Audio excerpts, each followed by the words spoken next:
give it to you for Christmas. Sammy, baby, if you're really there. Anyone have a toothpick?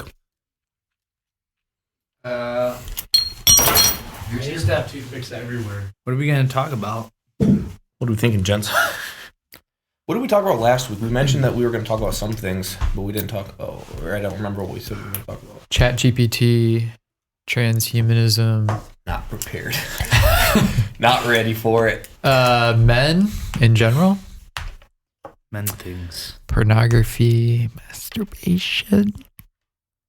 Says it quiet. I don't like it when people are talking about all these gender stuff, dude, in schools. Mm-hmm. There's a boys and there's girls, and that's it. Gosh. Yeah, I think you're right. I don't like this. Should I be in the center? Yeah. Yeah, you should be in the center. I'm struggling with coming up with what to talk about. Content. Well, let's talk about... we could talk about our stories. I've done this for 26 Super easy to talk about yourself. Yeah, it's easy to talk about ourselves. 27. You can. How about this? Talk about... I'm not gonna lie, those wings are making my stomach. Yeah, this is bad. Oh, yeah. What if we talk about gluttony? That'd be a good one. Because we talked about that last week. That could be an easy... And we could just make it a quick episode. See, this is where I get... There's desires that we have, but when does gluttony become gluttony? Right. That's the I big can question. enjoy things that I enjoy, and I can indulge in those in some extent, but when does gluttony become gluttony? Right. And we also think of food as only being gluttony, but Mm-hmm. in That's what every I'm saying. single aspect of our lives, we deal with gluttony, right? I don't know the last time I've said no to myself. But even like the biggest thing is just like satisfaction. Like that's what's been on my mind is getting like where's our satisfaction coming from? Satisfaction is huge for me too. I feel like I've been dealing with that too. Is Trevor Hunt, who's an amazing teacher at Magnify. He said this: "What do you give yourself to?" And he was specifically talking about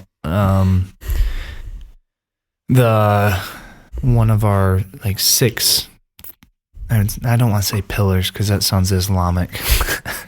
They literally have 6 pillars. No, they have 5 pillars, right? The 5. Oh wait, maybe 5. Yeah, it's pillars. the 5. Yeah. 6 pillars of Magnify.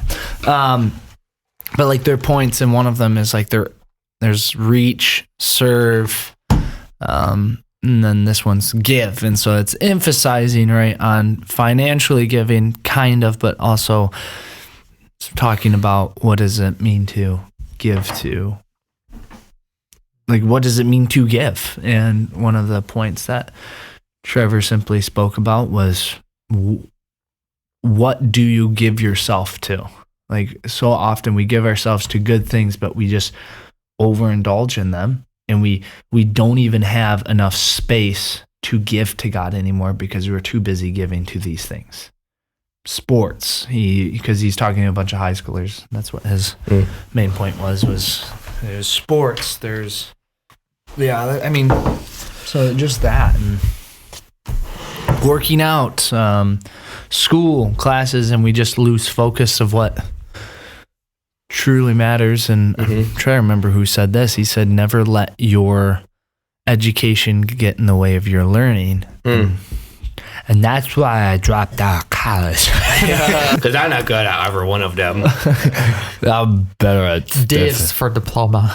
Yeah. Shank already said that. Never mind. That's funny. I just copy other people's jokes. I'm not original. That's not true at all. I'm unique just like everybody else. You're special. I'm special. Yeah, I'm special.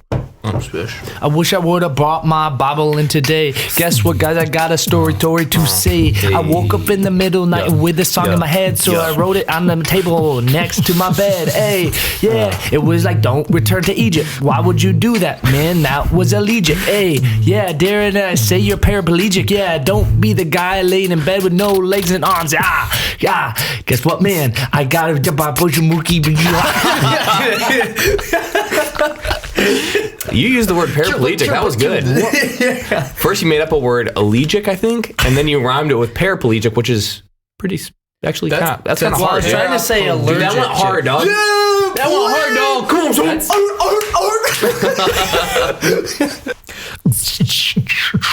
Yeah, dude, you can like.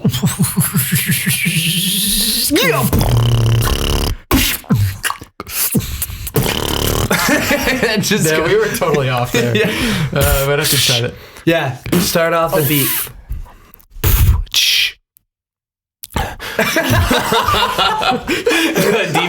The deep gulp. So satisfaction sound good? Yeah, so satisfaction, gluttony, touch on self-control. Yeah, well, like start with gluttony. I mean, talk about Those three things kind of relate. Yeah, that kind of like gets us going into it. Like, hey, They tie together. we'll start talking about like holiday season, like eating and stuff. This is disruption.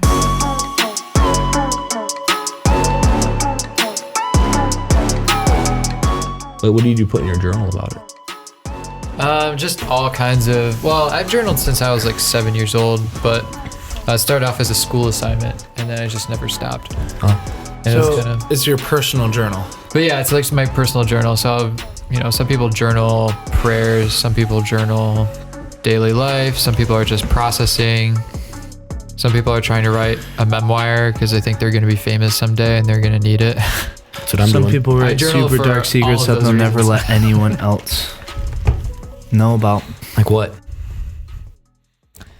What do you journal about? I have no idea what that face meant. Yeah, I mean, journaling is.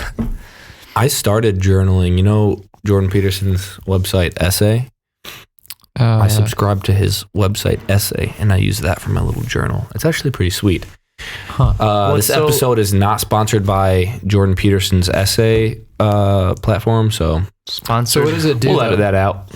It's just like a writing platform. You know, like Pages or Microsoft Word. It's just like a writing platform. Oh, okay. It's But pretty- you have it's to pretty sweet. subscribe to it? Yeah, but like you gotta pay for it just like you gotta pay for Microsoft Word.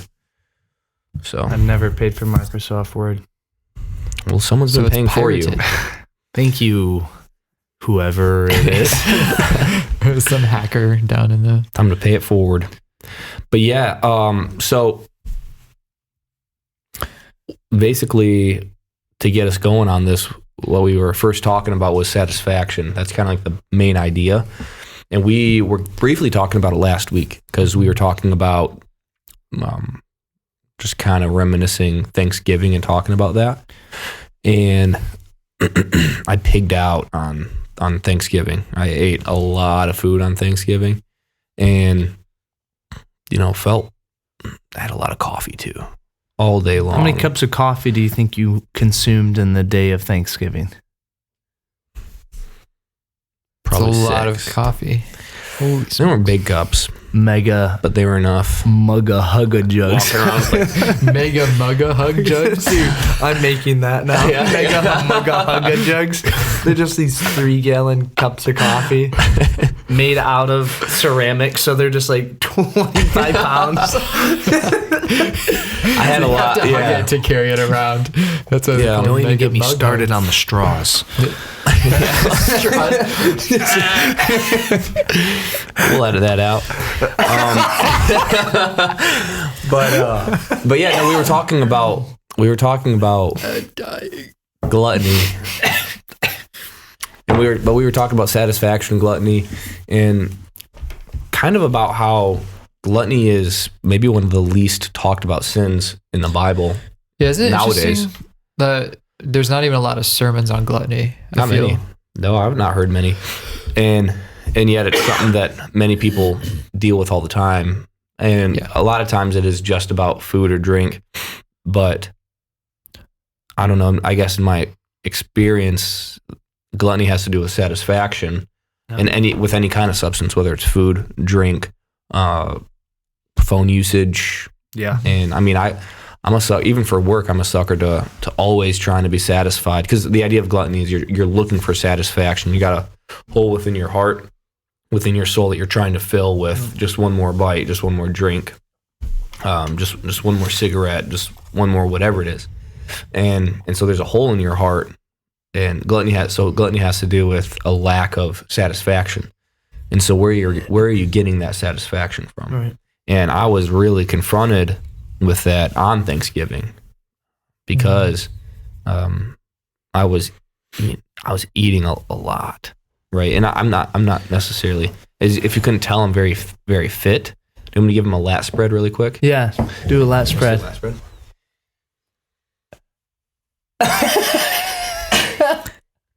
That was actually a good lat spread. At my lat spread, dude? No, I just thought it was funny that I didn't think you actually could do it. Well, let's see your lat spread then. Yeah, I got you. With the puffer vest. Nice. Come Yeah, on, Alex, give us a lat spread. Give us a Come on, King Cobra. I don't know. Okay, That's all right. That's all right. I don't know anything about. I don't have any weightlifting. bones. But even though you're not, even though I'm not necessarily someone who's out of shape, I still was realizing like, shoot, I'm eating a lot, and then that got me thinking, well, where am I not satisfied in life? Well, I'm not satisfied in a lot of different areas, and so for me, I think some of the big things where I'm just not satisfied with is for sure work. Like work is constantly on my mind.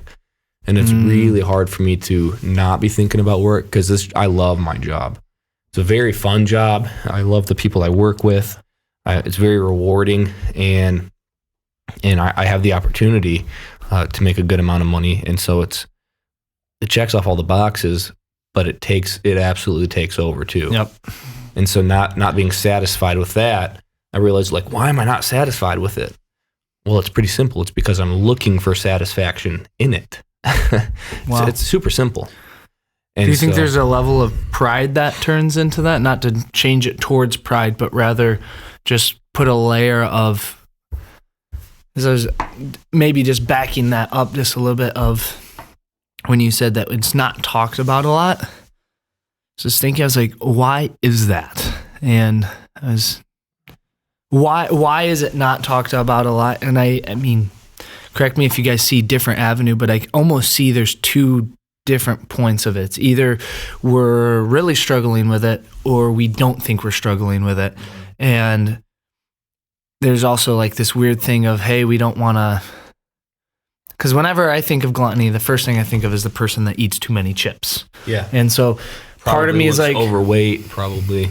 Yeah, and so that conversation, everyone else, like in my life, I can very much assume that that's how I'm going to interact with it is, oh, let's talk about gluttony when the big guy's here. But I'm also I think I can hold a lot of pride in the fact that like the things like work that I wouldn't say I'm a glutton to, but I also hold pride in those because it's not necessarily something bad per se. It's something that like we all have to do.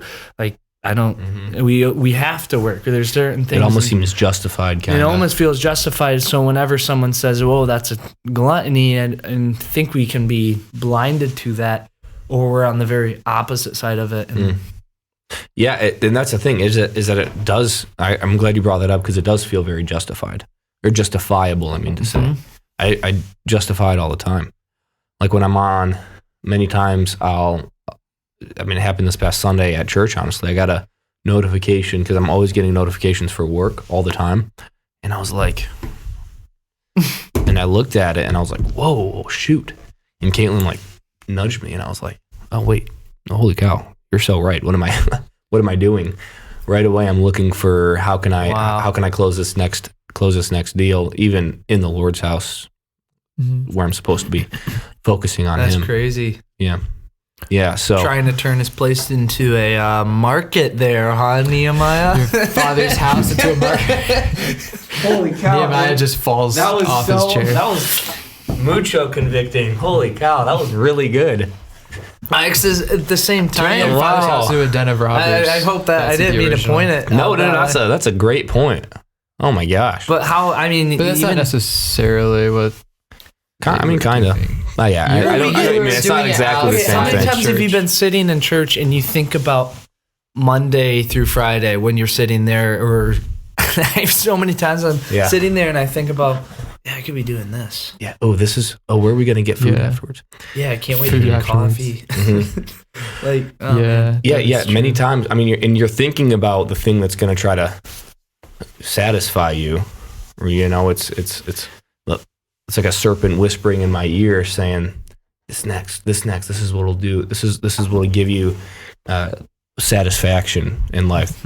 Just, and a lot of times it can be stupid stuff. The thing last night was mac and cheese. It's just the next bowl of mac and cheese is what's going to help me. Didn't help me. It was not it. And then after mac and cheese, I got a bowl of ramen noodles. Mm-hmm. I thought I'll just fill my belly with noodles and water, and it didn't help me either. This is side quest. Side quest time. Cue the music of side quest. Ramen noodles, mac and cheese. Has anyone done ramen mac? Mac and ram. Mac and ram? Like put just like the cheese, like the Belvetti. Belvetti.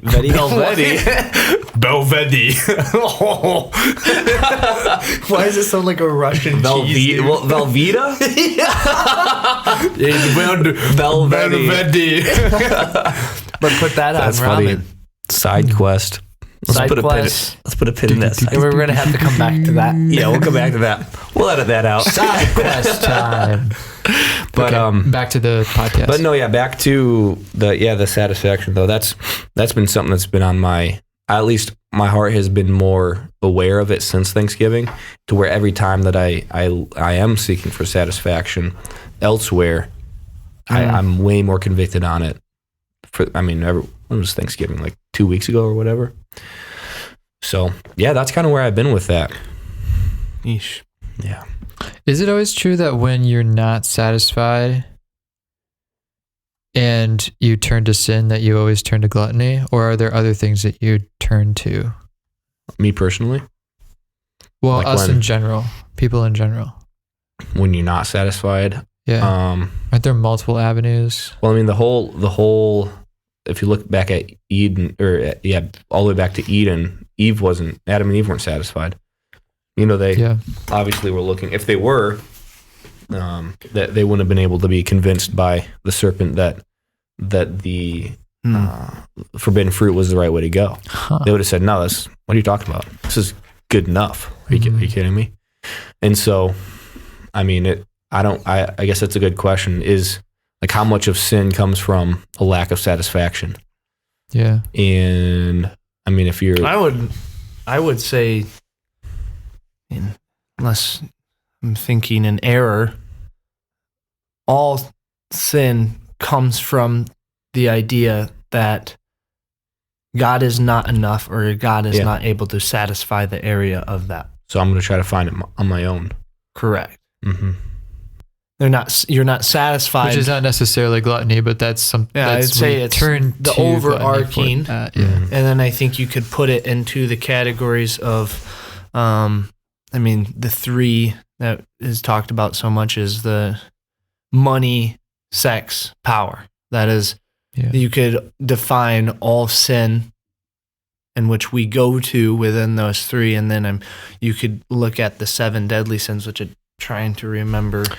Laziness, lying, gluttony, lust, wrath. Was that 5? What was? Have you seen the movie 7? It's a very good murder mystery movie. I'm trying to think of the Enneagram, and I'm trying to reverse engineer it. It's not the same as that. The 1 had a problem with anger. 2 has a problem with. 2's the helper, but what's the issue with the helper? Laziness. 3 is lying. Okay. Oh yeah. So envy, anger, lust, gluttony, pride. 2 is pride, and 9 is sloth. Greed. What's the difference between sloth and laziness? That's the same. Oh yeah. Sloth. 7 is gluttony. Yeah. 8 There's not 8. power. Oh no, that's right, because they took the 7 deadly sins and they expanded it to make the Enneagram. That's what they did. An expanded universe in Marvel. Okay, yeah, so there's Expanded. lust, gluttony. Talking about gluttony. That's a good fat joke, dude. Your mom's expanded, dude. Lust, gluttony, greed, I'm cutting that sloth, wrath, envy, and pride. Yeah, envy is not what. That's a good. I feel like gluttony and envy are the two that are kind of talked about least.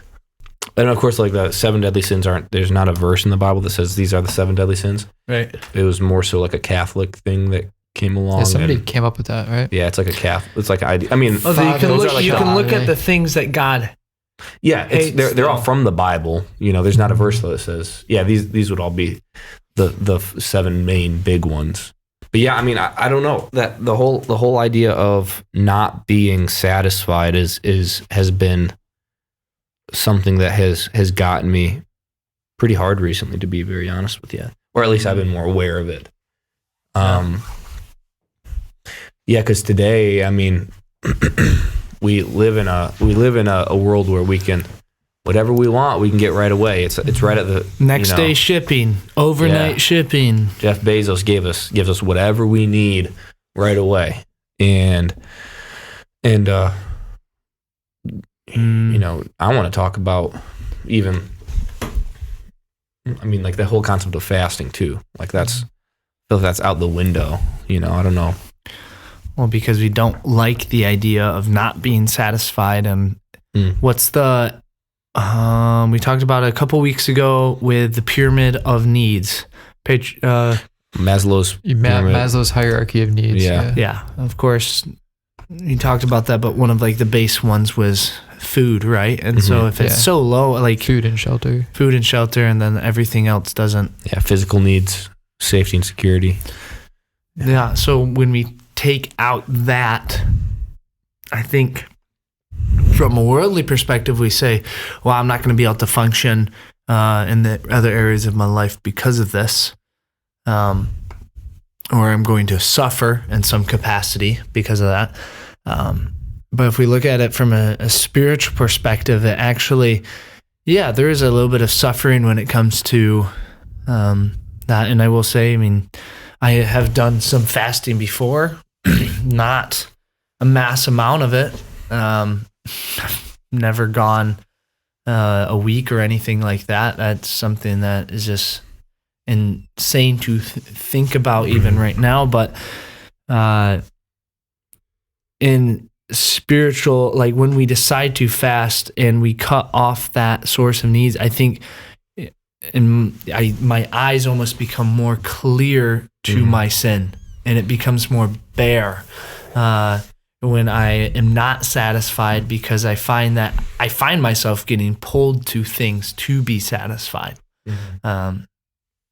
And I think it could translate to any other thing, like, hey, I'm going to take a fast from my phone, or I'm going to take a fast from eating out for a month, or I'm going to take a fast from buying myself personal items that are outside of my needs, but rather my wants, like clothing or anything like that. Yeah. I think in those things, when we get rid of those and we go on this fast from that, which is also some of those things I'm saying, other countries don't even have that option. Yeah. Right? Or just other people. I shouldn't even say other countries, but other people don't even have that option. So we're very blessed in that. But when that suffering comes about, man, you'll see your flesh pop out like crazy and fight against the spirit and the fight against God, like mass amount, man. It's crazy.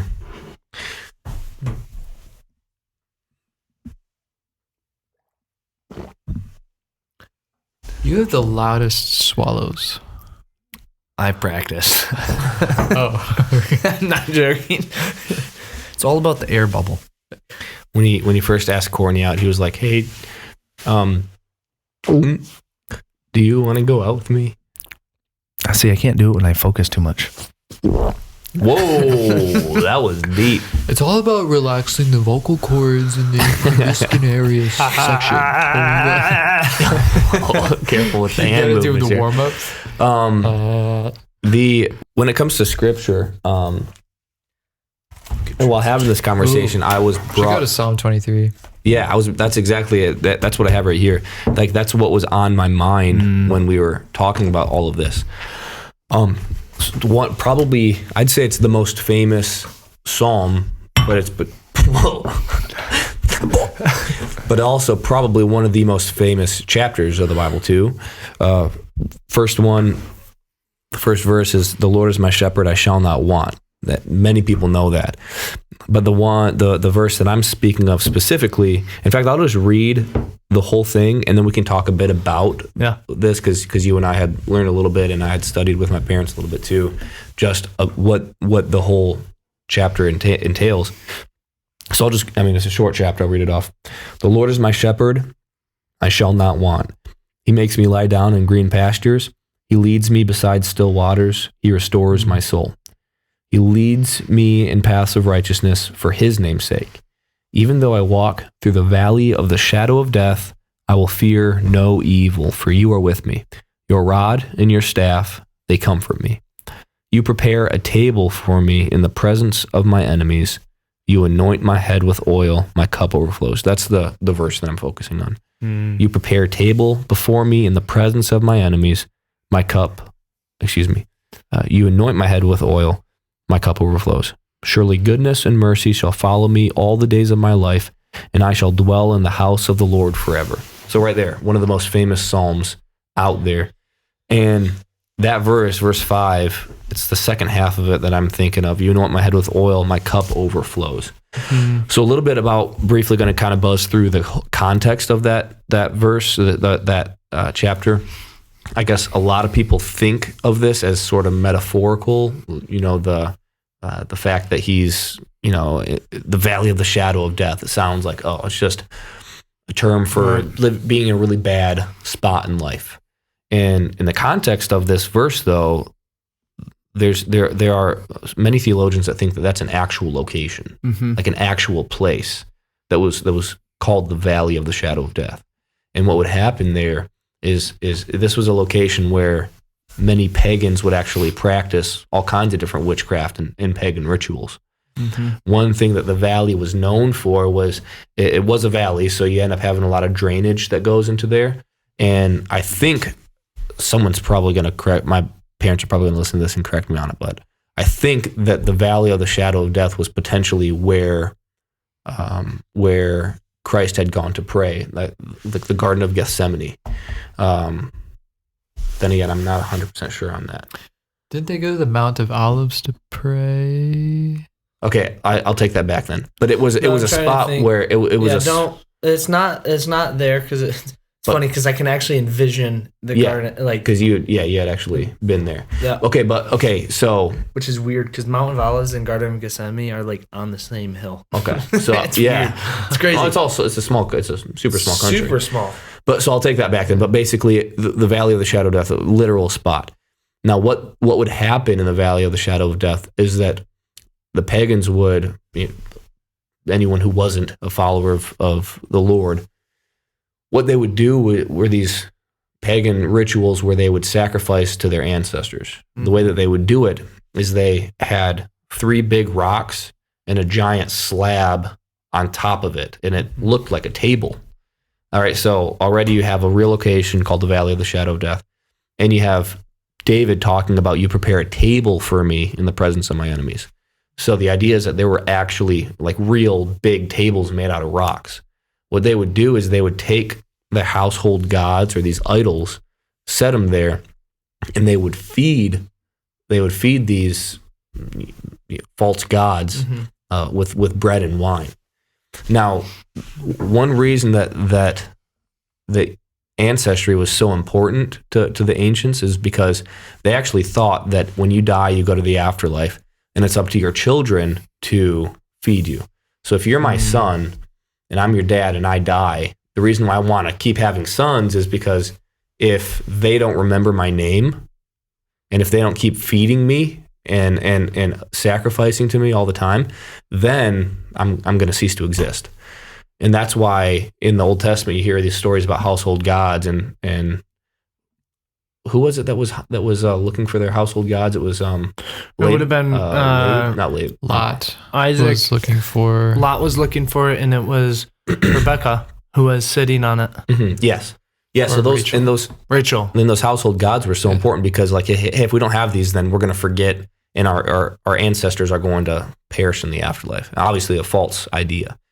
Mm-hmm. Now, the whole concept of behind these false idols is that they were gods, but they were little g gods. They were really just demons. They were the Elohim, which is a term for a divine being. Yeah. Mm-hmm. And so, although they were sacrificing to real gods, they were sacrificing to these, the false gods were, in fact, demons that were showing displays of greatness and power, but really they weren't the true God. They were a distraction away from God. And so here you have, in these ancient times, you have these people that were, pagans sacrificing. And it's crazy because if they didn't have a cup that constantly every month had to get filled with wine and bread that was constantly given to them, they would cease to exist. And those were these demons, right? Mm-hmm. And what David is saying is, although I'm sitting in this valley, this evil valley, this is like while he was running away. This is while he was in the wilderness, right? Mm-hmm. And he's engaging with all of these demonic forces and pagan practices. But he's saying, hey, to be honest, it's kind of a bit of a derogatory idea, but it's almost like a middle finger to the dark forces, to where he's saying, hey, look, my cup is overflowing. Even in the presence of my enemies, I'm given a table. You guys are all sacrificing on these giant stone tables, and I'm actually given a table in the presence of all of these evil people, and I'm satisfied. I already have everything, and you guys, even in death, you're not satisfied. And that's one reason why this chapter is so beautiful, is because many of these things are literal. It's David saying, my God has conquered. And also, if you think about it, these demons that were being sacrificed to, we don't think of them in terms of when we hear the term gods with little g, we don't think of them as literal beings, but the Bible refers to them as actual literal beings. The demons, they were the gods of the Egyptians, right? That Moses, God through Moses one by one systematically destroyed. They were real gods. They were just demons. They were real beings that were being worshipped, but obviously they were looking for praise, just like the serpent was looking for praise. Yeah. In the very beginning. If you guys are wondering where Nehemiah is referencing this from, if you guys look up Blurry Creatures, it's a podcast that is I would simply say blurry. It's very blurry because they talk about a lot of it's kind of like where the spiritual realm intersects with the physical realm, and sometimes it happens to where we can experience where we as physical beings can experience purely spiritual beings. Yeah, so they'll talk about things that don't really make sense to a lot of us, like UFOs, aliens, Bigfoot, and then they talk about it from a Christian perspective, which I think is actually quite refreshing because, I don't. What does a Christian do with the whole idea of aliens? That's a hard thing, and so they just explain it pretty well. But they have one. Look up. What's the name of the podcast? The Valley of the Shadow of Death. Yeah. Look at Blurry Creatures. The Valley of the Shadow of Death. And this guy goes through and he explains this, and it's a beautiful idea. Yeah. But I just love the fact that David is saying, I'm content, I'm satisfied because of what the Lord has given me, even while I'm in the valley of the shadow of death. Yep. That's so good. And so, yeah. I'd have to look into that because I don't know anything about that podcast. It's a good podcast. It's a fun one. And sometimes they can talk a bit about some, you know, a lot of conspiracy theories too. But also they talk about, turns me off a little bit because I'm like, Sure. I don't know if I would trust them. right. Well, they don't necessarily say they believe in one thing or not. They just say like, hey, these are things that people have said, and Oh, right. you know, in terms of seeing things that are unexplainable physically, you know, there could be some context here for a Christian. Like if we look at this through a biblical worldview, this is what it could mean, right? Mhm. And so, but anyways, when it comes to this chapter here, obviously it's a very physical thing to try to be satisfied, whatever it is, you know, whether that's with food, getting satisfied sexually, getting satisfied with money. You know, we're always looking for a way to fill you've heard the term God-shaped hole within all of us.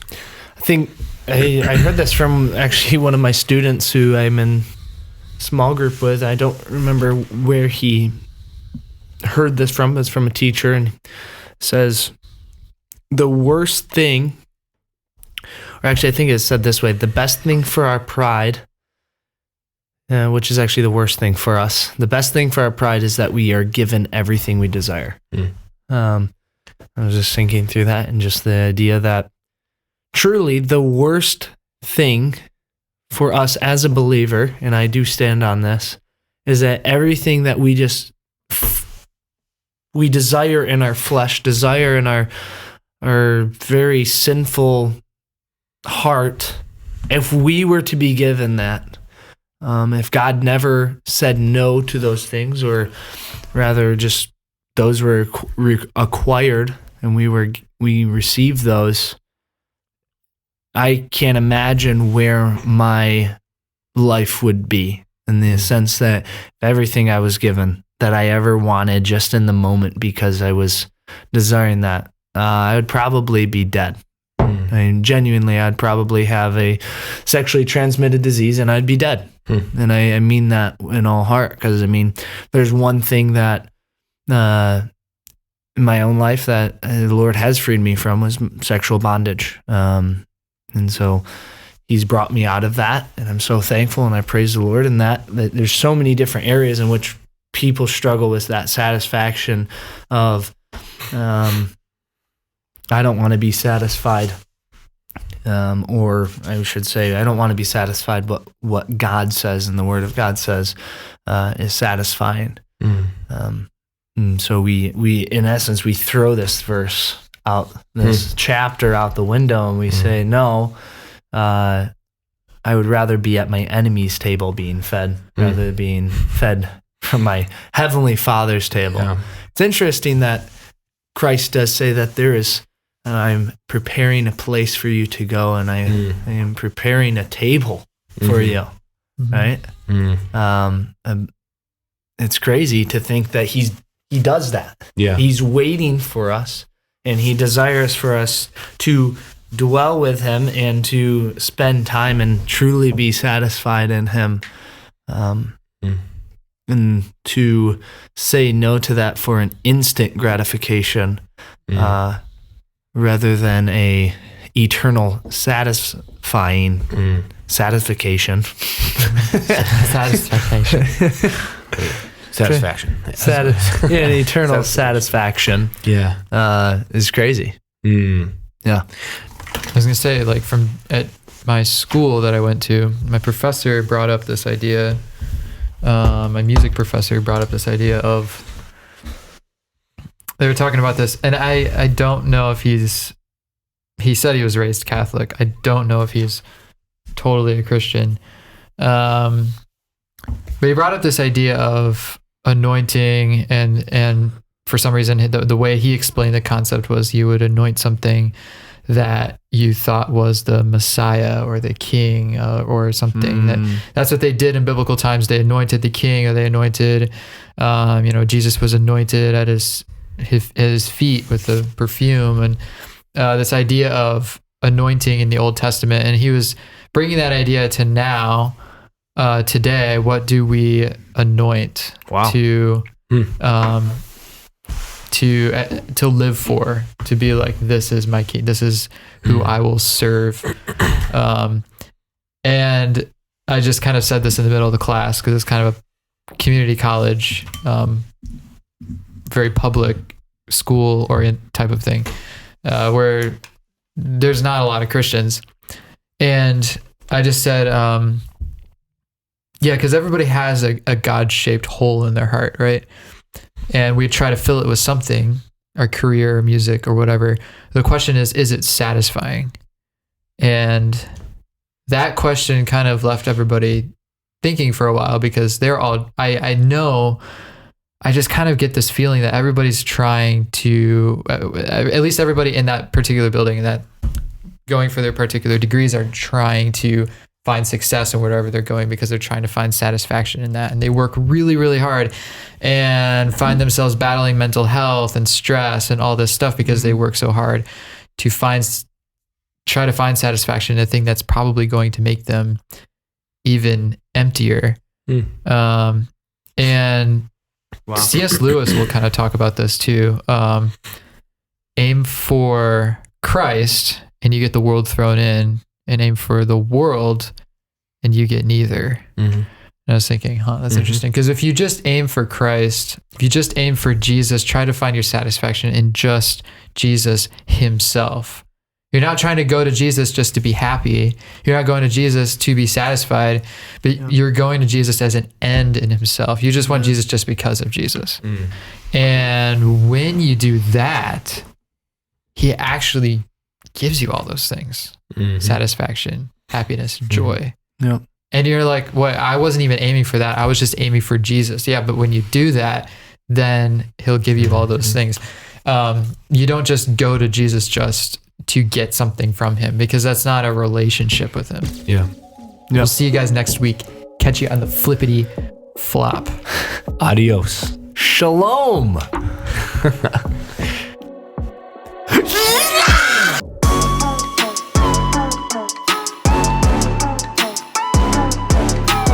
Thank you for listening to this week's episode of Disruption. If you enjoyed this episode, please rate or share on Spotify, Apple Podcasts, or wherever you're listening from. You can also support us financially on our podcast website. The link for that is in the description below. Tune in on Mondays. We'll see you next week.